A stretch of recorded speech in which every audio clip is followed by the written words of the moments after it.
Sorry തമിഴിലെ cinema ചെയ്യുമ്പോൾ തമിഴ് നടിമാർക്ക് പ്രാധാന്യം കൊടുക്കുന്നില്ല. മലയാളത്തിൽ നിന്നോ തെലുങ്കിൽ നിന്നോ ഹിന്ദിയിൽ നിന്നോ അതർ ലാംഗ്വേജിൽ നിന്നാണ് കാസ്റ്റ് ചെയ്യുന്നത് ആക്ട്രസിനെ. അപ്പോൾ അതിനെ രണ്ടിനെ കുറിച്ച് സാറിനൊന്ന് പറയാൻ പറ്റുമോ?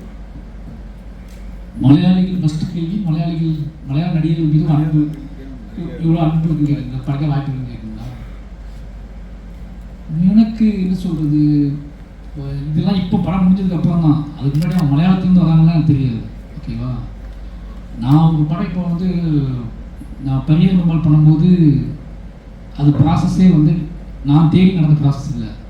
அது ஒரு சின்ன படம், பட்ஜெட் படம். அந்த படத்துக்குள்ள யாரெல்லாம் இருந்தால் பெட்டராக இருக்குன்னு சொல்லி ப்ரொடக்ஷன் சைட்லேருந்து பேசும்போது அப்போ ஆனந்தி கொஞ்சம் அவங்க எஸ்டாப்ளிஷ் ஸ்டார் ஆகிட்டாங்க.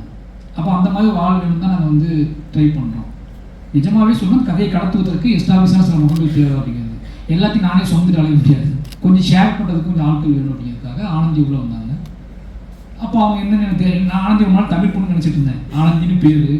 ஓகேங்களா, அப்போது நான் பார்த்து தான் தமிழ் நல்லா பேசினாங்க, என்னோடய ஃபோனில் தமிழில் தான் பேசினாங்க. அப்போ தான் தெரிஞ்சேன் எனக்கு ஹைதராபாத் அப்படின்னு சொல்லி.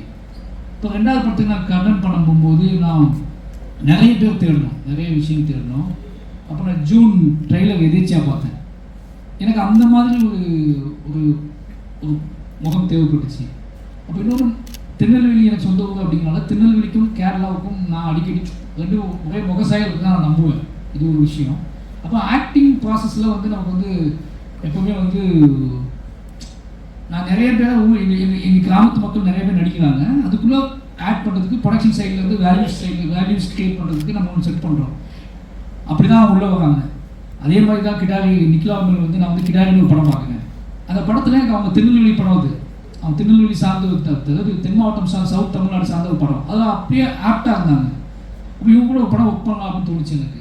இவங்களோட பெர்ஃபார்மன்ஸ் பிடிச்சி தான் ஆர்ட் ஃபார்மை நான் வேலை செய்கிறேன். ஓகேங்களா, நான் முழுக்க நீங்கள் எல்லா கேள்வியும் என்கிட்டே கேட்கக்கூடாது. நான் ஒரு ஆர்ட் ஃபார்ம் வேலை செய்கிறேன். நான் நிறைய உலக சினிமா பார்க்குறேன், நிறைய இந்தியன் சினிமா பார்க்குறேன், நிறைய நாவல்கள் படிக்கிறேன். அதில் தென்படக்கூடிய முகங்கள் அவங்களோட சேர்ந்து வேலை செய்யணும்னு ஆசைப்படுறேன். அப்போ பொதுவாக இது யார் வேணாலும் இருக்கலாம், இவங்க கூட தான் வேலை செய்யணும் இல்லை. நம்ம பார்க்குற படங்கள் வழியாக இப்போ பசுபதி சார் இருக்காரு. பசுபதி சார் நான் தமிழர்கள் சூஸ் பண்ணல. நான் பார்த்த படங்கள்ல அவர் பேர்படுத்தியிருந்தார் எனக்கு. நான் பார்த்த படங்கள் இந்த படம் இவர் பண்ணால் இந்த கதையை இவர் பண்ணால் தான் பெட்டராக இருக்கும்னு நினச்சேன் நான். அதேமாதிரி ஃபகத் பாசில் நான் மலையாளிக்காக சூஸ் பண்ணல. ரத்னவேல் கேரக்டருக்கு, அந்த ரத்னவேல் கேரக்டருக்கு பக்கா தமிழர் போட்டுக்கலாமே நிறைய பேர் சொன்னாங்க, பக்கா தமிழராக ஒருத்தர் போட்டுக்கலாம்னு நிறைய பேர் என்ன சொன்னாங்க. ஆனால் எனக்கு அந்த ஃபகத் பாசில் நான் பார்த்து இந்த கேரக்டர் இவர் தான் பண்ணணும்னு தோணுச்சு எனக்கு. இப்படி நான் பார்க்குற முகங்கள் எனக்கு தாக்கத்தை ஏற்படுத்துதுல, அப்படி தான் சூஸ் பண்ணேன். ஹீரோயின் அப்படிலாம் சூஸ் பண்ணேன் நான். இவங்க தான் வேணும், அவங்க தான் வேணும்னு சொல்லலை. ஏதாவது ஒரு படத்தில் நான் பார்த்துருப்பேன், அவங்க எனக்கு தாக்கத்தை ஏற்படுத்தியிருப்பாங்க. எப்படி நான் என்னோட படங்கள் பார்த்து என்னோட நடிகர்களுக்கு மால்செல்வராஜ் படத்தில் நடிக்கணும்னு ஆசை வருதோ, அதே மாதிரி ஆக்டர்ஸ் படங்களை பார்த்து இவங்க கூட ஒரு படம் ஒர்க் பண்ணால் நல்லா இருக்குன்னு நமக்கு தோணுது. இது ரொம்ப மியூச்சுவலான ஒரு பாயிண்ட் ஆஃப் வியூ தான் இது. அதுக்குள்ளே நீங்கள் அதுக்கப்புறம் யோசிக்கும் போது ஒரு லாங் ப்ராசஸ் யோசிக்கும் போது இவங்க தான் இருக்காங்க, இவங்க இல்லைன்னு நீங்கள் கேட்கும்போது அது புரியுது எனக்கு. இப்போ புரியுது எனக்கு, பட் தெரியல. ஆனால் ஆர்ட் ஃபார்மில் இயங்கும்போது உங்களோட ஆர்ட் ஃபார்மை ஸ்ட்ராங்காக மாற்றுறதுக்கு யார் பயன்படுறாங்களோ அவங்க எப்படியாவது அவங்கள நான் பேசி புரிய வச்சு, அது அவங்க வெளிநாட்டில் கூட இருக்கலாம், ஒரு இங்கிலீஷ் நடிகராக கூட இருக்கலாம், நம்ம கூட்டிகிட்டு இவங்க நல்லா இருக்குன்னு தோணுச்சுன்னா போய் ட்ரை பண்ணி பார்க்குறது தான். இப்போ மாமன்னன் வடிவேல் சார் பயங்கர காமெடி கூட தான் பண்ணிட்டு இருக்காரு.